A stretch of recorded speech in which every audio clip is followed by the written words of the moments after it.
Episode 97 of Five Drinks or Midnight. In the show, we bring the questions, guests bring the drinks. We try to wrap up before midnight. Today, we're talking to Erin Lee, STEPUP Foundation graduate and few distiller. But before we do, like and subscribe, hit the bells, the whistles, do everything. Leave a comment if you like what we're doing. Let's go ahead and get started.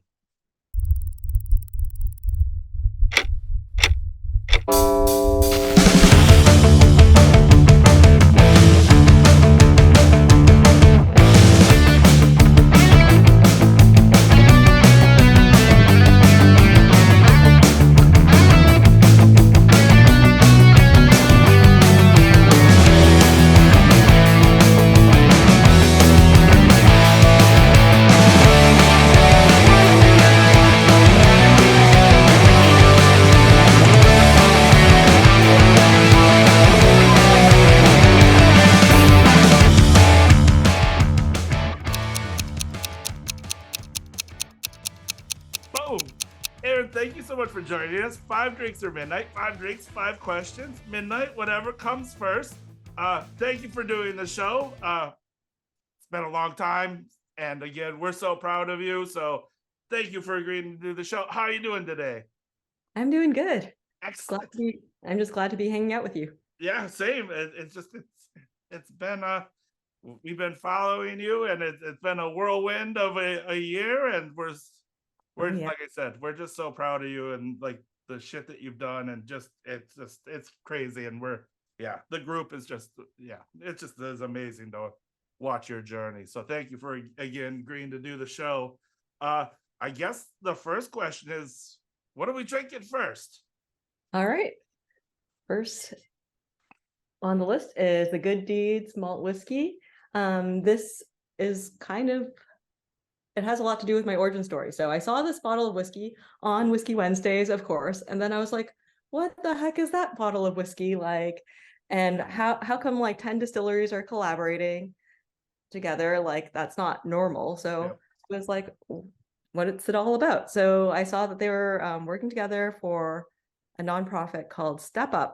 And I was like, oh, what's this nonprofit? So I clicked on that.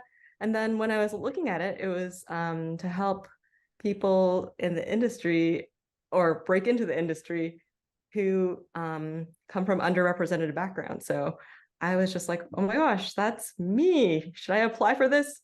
Yes. Well, and then I was like, oh no, the deadline's expired. Maybe I'll try next year. Let me read a little more so I can know what I have to do for next year. And then I was like, wait a minute, they extended the deadline.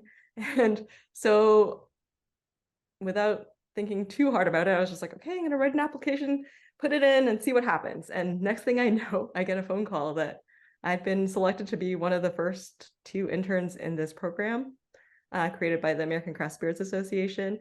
And it was to learn how to make whiskey all over the United States from some of the best people in the industry. Some of your guests were like your guests like Miles and Nicole Austin and like and now you're part of them, so that's amazing. Yeah, it's weird.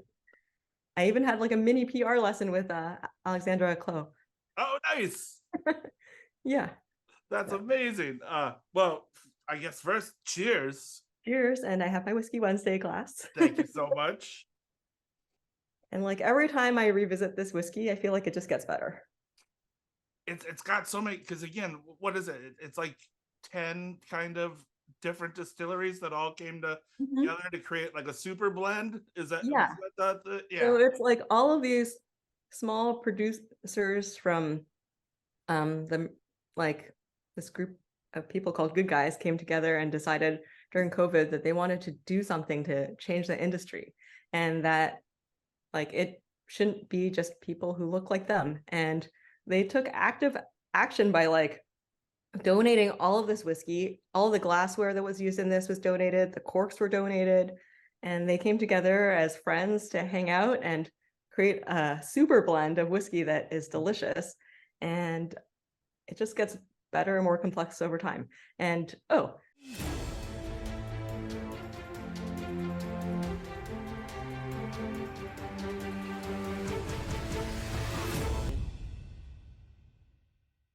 I think on the second round of Good Deed Spirits, I'll have a chance to join them for a blend.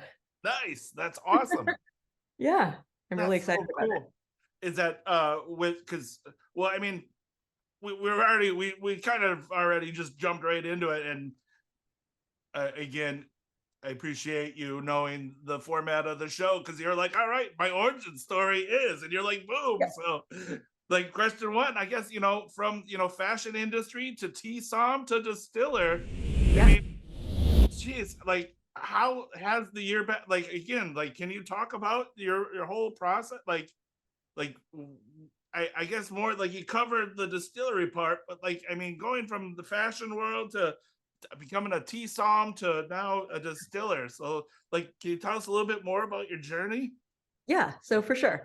Like I started off in the fashion industry. It was like the whole reason I moved to New York because I was just like, oh, if I want to be a fashion designer, I need to go to like the fashion capital of North America. Yeah. Yeah. And I worked in the industry for a lot of years in design because as a creative person, I wanted to help like fashion for me helped me find a sense of identity because I think most of my life I just felt like a bit of a misfit. I didn't really feel like I fully belonged anywhere. And I think fashion helped me just be able to express myself and feel more confident. So I wanted to do that for other women. But getting into the industry, it was an interesting thing. Like I feel like I um, learned a lot. There's a lot of characters and personality in fashion, and I was just like, oh, maybe it's just this one company. And then I'd like go work at a different company. And then I'm like, oh, this is getting kind of ugly too. And then I kind of realized, hey, it's not me, it's the industry, it's broken. And with fast fashion becoming what it was, cycles just kept moving faster and faster. So like the chance for creativity became less and less. And I think within the industry, it was just like there'd be like an entry level position, but it's like, oh, we want 3 years of you doing exactly the same thing. And I worked in dress design, but for some reason, because I worked in dress design, they didn't think I could design a blouse, which is really weird because I was like, oh, just cut off the dress and there's a blouse. Like, so then I think it just ended up becoming really stressful. So I took a step back while I was like trying to figure out what I wanted to do. I worked freelance and for a long time I was like, oh, how do you find a new passion? That feels almost impossible. And then I heard some good advice that was just follow your interest. And so I just kept following my interests. And that at the time I got into tea because I love to travel. I went to Asia, tried a bunch of tea, and I was like, oh, like there's so much more to this than I realized. Like I drank tea my whole life, like growing up in an Asian household, but it wasn't something I ever thought about. And then, but I don't think I had ever tasted really good teas. And then when I started getting into those, I was just like, oh, there's so much variety to this. So then I found a tea som program through the Tea and Herbal Association of Canada. And like through the process of learning how to taste and learning about terroir, I was just like, oh, this is really cool. And it just got me more open-minded about all sorts of beverages and looking at food and beverage in a way that I hadn't before. Like I think I love food and I've loved to eat my whole life. And like it's just not something I thought I could do anything with. And then that's kind of how I got into whiskey because I liked whiskey, like, and then through the process of learning, I was just like, oh, I really like whiskey too. And I saw all sorts of parallels because I was like, oh, it's like a grain and like in this, and that's like a leaf, like both agricultural products. And you take them, and depending on how you process them, like they can taste entirely different just based on the people and their like stills and equipment. And I don't know. So I just saw a lot of parallels and was just like, oh, and oh, it happened to be COVID. So I was at home and I was like, let me find out more about whiskey. And then I found all of these whiskey clubs and groups of whiskey fans on the internet, and everyone was so nice. So I started reading books about whiskey, listening to podcasts to learn. And then next thing I knew, I was just like, everyone who works in this industry is so passionate about it. They like care so much and they're excited about what they do. And I was like, I want to be excited about what they do. And like, I think the fact that whiskey is like not just a beverage, but I feel like there's a science to it, but there's also a lot of art and creativity to it. So I thought that was super exciting. And then I was like, maybe I can work in the industry, but I'm shy. So I don't think I can be like, a brand ambassador. And I don't know if I can be a sales type person because I'm not going to be like, buy this, like it's the greatest. Like, so in the end, I was just like, I've always been a maker. So behind the scenes is like more my pace. And I am now making whiskey. So That's fucking awesome. That is so cool. Like honestly, that is so it's amazing. Like you said. And so for the people at home that don't know, you're at Few now, correct? Like that, yeah. So you are a distiller at Few. So based out of Chicago, which I think is just absolutely amazing. And that, I mean, how are you finding it? Like, is it like, I mean, I think that again, I think you found your freaking dreams and like you went and did it, and I think it's so freaking awesome.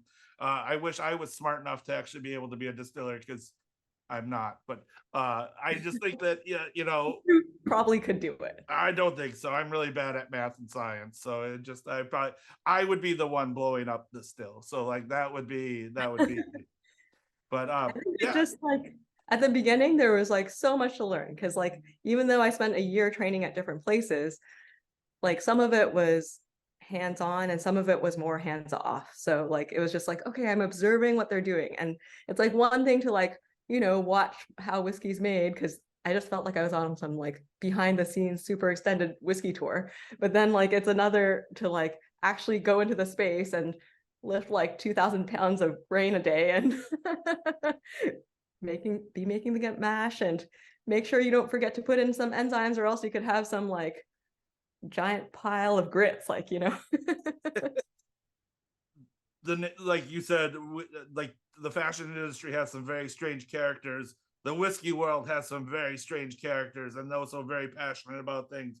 But also too that you tied in the ability to be, like you said, you found your creativity in it, and I think that is just really awesome because again, you had the passion and really kind of now being able to come into your own and be able to take that creativity out of it, I think is just really freaking awesome. So like being a distiller at the end of the day is a lot of problem solving, especially at a small company, because it's just like, oh, like if something goes wrong, it's figuring out how to fix it. And I feel like even in like little ways, it's just like, oh, how are we going to do that? Because we don't have unlimited resources to like figure things out. And we don't have like, I don't know, a department of supermind somewhere. So it's like, oh, like let me draw on like every experience I've had in the past. And then sometimes I'm like, oh, when I was like learning how to make shoes in Brooklyn, and then like I like try and apply that to like fixing a problem. All right, well, question 2, drink 2. So I decided to go along on my I guess journey of last year, and we're drinking some Westward. Excellent. Awesome. Yeah, and I just picked this Pinot Noir Rosé because it's a funky one, and I feel like I think like the cool thing about whiskey is like people are always experimenting, and it's like you don't actually know how something's going to turn out until you do it. Yeah, absolutely. Like I keep going back and forth between this one and the Chardonnay cask as my 2 favorite Westwards. I told we had Miles on the show and we drank all these and like it keeps flipping back and forth. So like it just for me it just I get but yeah. And I love the funky stuff. So that's where like this is just it's one of those really and it's like, I don't know, last year I had the privilege to like work in like a single malt distillery, which is like, since American single malt is now officially a category, I think it's kind of cool. Amazing. All right, well, question 2, you were like you mentioned in your origin story, you were part of the STEPUP Foundation. What was one of the most surprising things about being in like the Step Up like your journey throughout the year? I mean, other than just like moving to a new city like every 3 months or as along those lines, but like what was one of the things that you found most surprising during your journey? That's a good question. Let's see.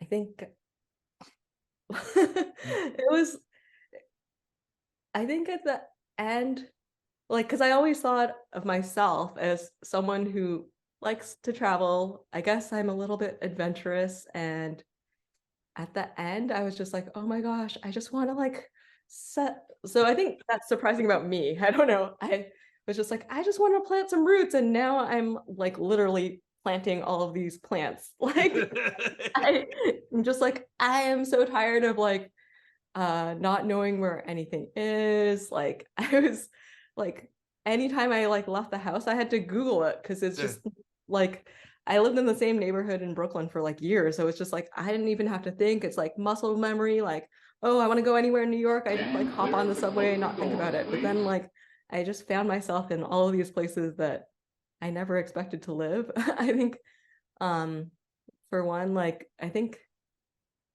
and then I guess another surprising thing was just how supportive and awesome people in the industry are. Like, I feel like I met some people in Tennessee in particular, and I felt like they were single mothers who worked on the bottling line, but like I felt like their hearts were just so good that they even like gave me like a little like, thank you for being nice to us, like present, like when I left. And I was just like, oh my gosh, you're breaking my heart. Like, Oh, that's so nice. yeah. That's so cool. Did I mean, because wait, you were in Tennessee, Portland, correct? Or Yeah, yeah, Portland, Pennsylvania, and like the Lehigh Valley, yeah. and also in the Dallas Fort Worth area at a distributor. And then now like they put you into Chicago, correct? Like that's where, or graduation, you got hired in Chicago, correct? Yeah, so Yeah, before I finished the program, Paul Hutko like reached out to me and asked if I'd be interested in working for them. that's awesome. Do Yeah. you, did you have? I guess what I was trying to get, like, do you have like a favorite city out of your journey? Like, if you would be like, I could move to Tennessee and be like, that would be cool, or is there, or are you missing Brooklyn? Because we miss you in Brooklyn. So Oh, like, I totally miss Brooklyn. I think there's things to appreciate about like every single place that I've been to, and things that like surprise me. But I feel like I actually thought Texas was like more multicultural than I expected okay, in the DFW area. So that was surprising, but I don't think I could do the heat. it's a dry heat, they say. Mhm. So I felt like there was a barbecue place that was like in like the Texas Monthly like top 50 barbecue, like literally 2 blocks from me. And one day I was like, I'm just gonna walk over there because I felt like it was really lazy to like walk 2 blocks. But like those 2 blocks, like, they and kill then you. they didn't have indoor seating. And then walking back, I was just like, I am melted and done for the day. Good barbecue though. Good barbecue. It was worth the walk and the heat stroke. Yeah. I couldn't have imagined like, I guess, where this road would take me. And like if you asked me like even like 2 years ago what I'd be doing now, I couldn't have dreamt it.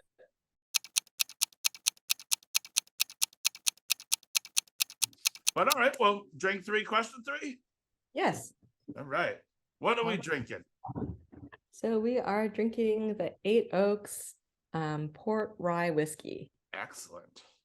And this is one of my distillery hosts from last year that the unique thing about them is they grow their own grains. Okay. So they're in like rural Pennsylvania, and they're on a farm, and they work with a farmer to grow the grains that they use to create their whiskeys, which I think is super unique. They're like a really young team that's super like excited to learn, and I feel like I think the future holds a lot of good things for them. And Awesome. they're just a great crew. They encouraged me to just dive deeper into like my interests within whiskey, and then I discovered, hey, new product development seems pretty cool, and they gave me the chance to just, I don't know, brainstorm some ideas and see the process of how to do that. So hopefully in the future I'll be able to release my own products one day. Well, Awesome. not my own label, but ones Right. that I had been creating. And I feel like I don't know, port and rye is always really nice. It's kind of Can't go wrong, right? I mean, yeah. like, yeah, that is damn good. So they're like about, I think, a 2-hour drive from New York City. Okay, very nice. All right, so question 3, we kind of call this the talking shit segment, since we're 3 drinks in, so we're gonna talk a little shit. Not really at all, but if you could drink tea or whiskey for the rest of your life, what would you choose? Oh, like I feel like, I mean, at this point, since I'm making it, but there is actually some beneficial studies to drinking tea and whiskey together. I don't know why. I like went down like this internet rabbit hole one day, and I was like looking up something, and I happened to see that there's like studies that they've done in mice that like drinking tea counteracts like all of the negative effects of alcohol, so that you actually still stay healthy. So Oh, yeah, drink more tea. so what we're saying And is don't stop we'll drinking the have whiskey. some tea infused whiskey some very soon. So Yeah. excellent. Again, being the tea psalm, I found that very interesting. Because again, I never heard of being a tea psalm before, and when we interviewed Daniel from Crowded Barrel, he talked about there's so because he has the whiskey psalm program down in Texas, and so I was like, okay, and I asked about that as a program, and he's like, everybody can be a psalm. He's like, there's even water psalms, so like the idea of being, Really? yeah, so like. I don't know, but I just think that I found that the tea psalm is a really kind of interesting path to go, and I was like, So tea is like the #1 consumed beverage in the world behind water. okay, So like, but the fact is, I think historically it's been underappreciated in America. Probably has a lot to do with like the backlash against the British, paying taxes. So then like I think because of that, Americans became coffee drinkers instead. yep, So yeah, I and feel again, like, I hate coffee, so like that, yeah. yeah. So leave your comments below because yeah, I hate coffee. I'm But not a yeah, coffee drinker either, yeah, but I I think just like most people haven't ever had a properly prepared cup of tea, like one that's not like oversteeped and like covered up with like cream and sugar. yeah, yeah, So I feel like, you can go to a coffee place and like order some like, I don't know, slow drip something process. But when it comes to tea, it's like, here's a bag and here's your hot water. yeah, Like, yeah. No, there's like and you don't know how long it's been sitting in there. yeah.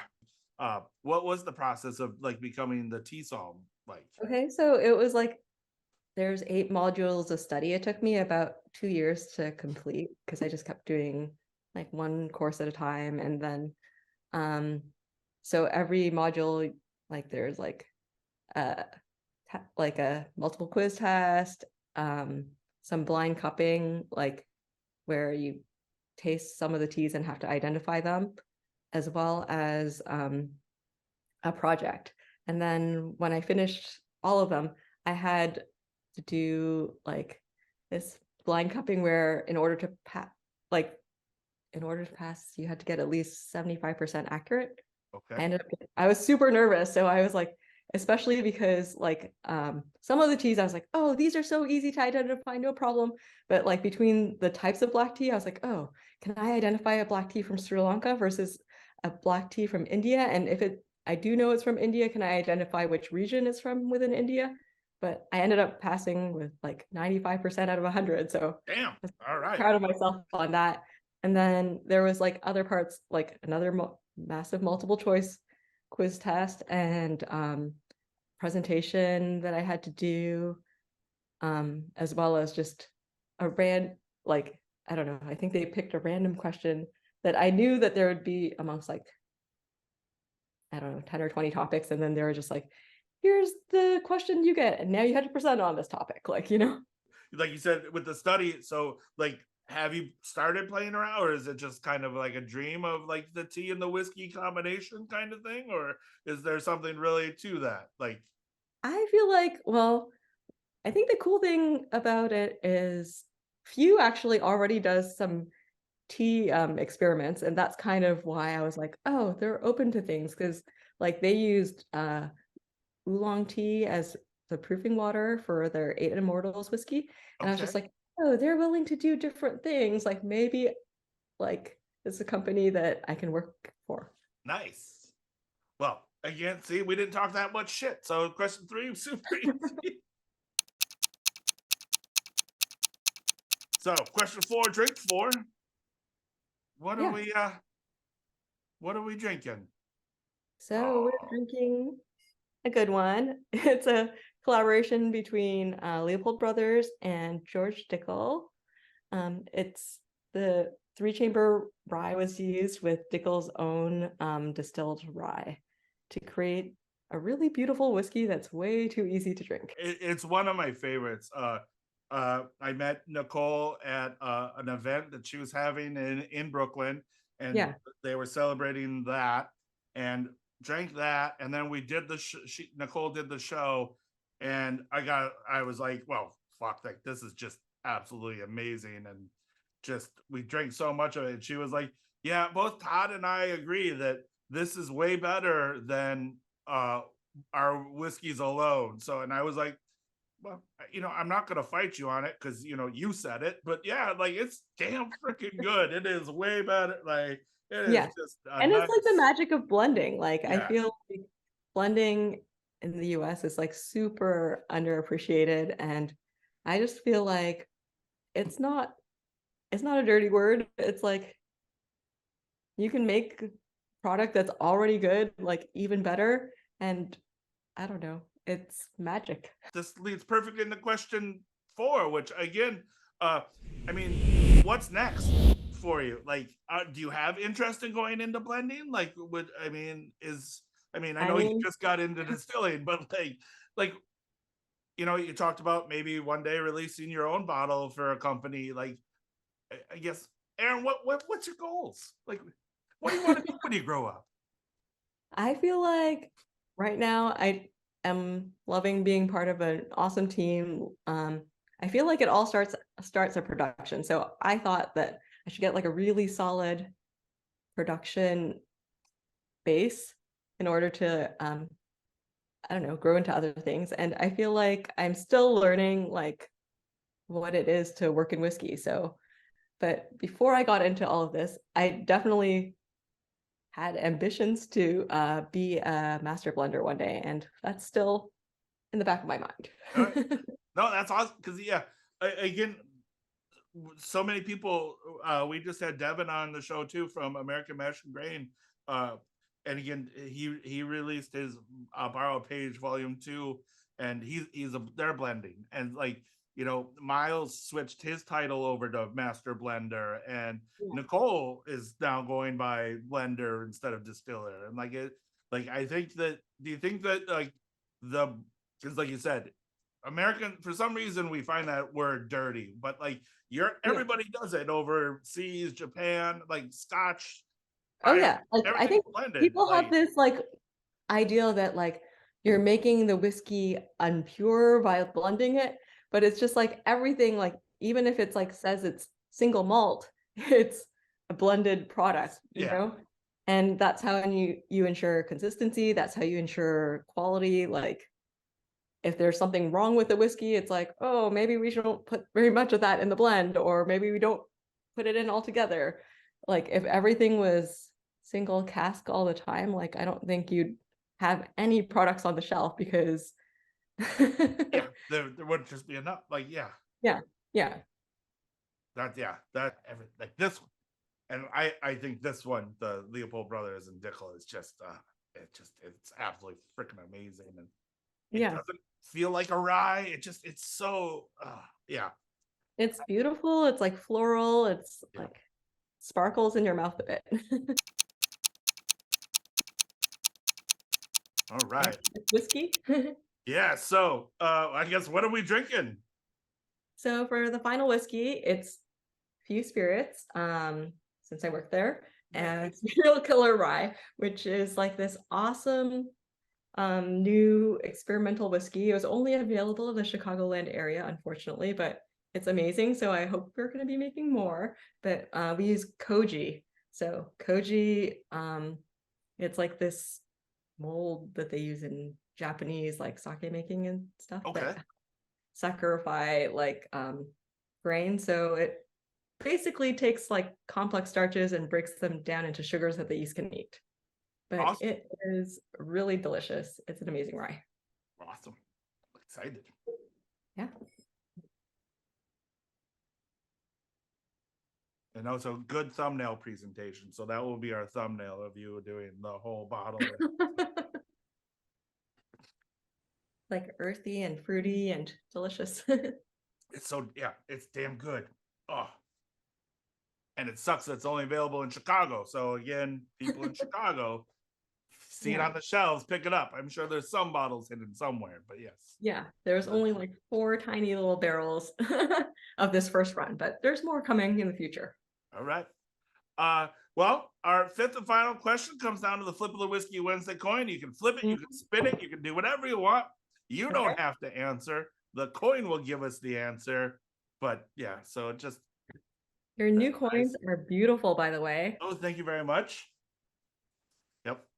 Those are our Japanese inspired ones. So very nice. Like that's so we have the Tomo, which is the Japanese luck towel with the eye filled in, and then we have the koi for tails. So you have heads and tails. And then fuck yeah, fuck no, of course. So but all right. So question 5. If you could go back and do it all over again, would you do it?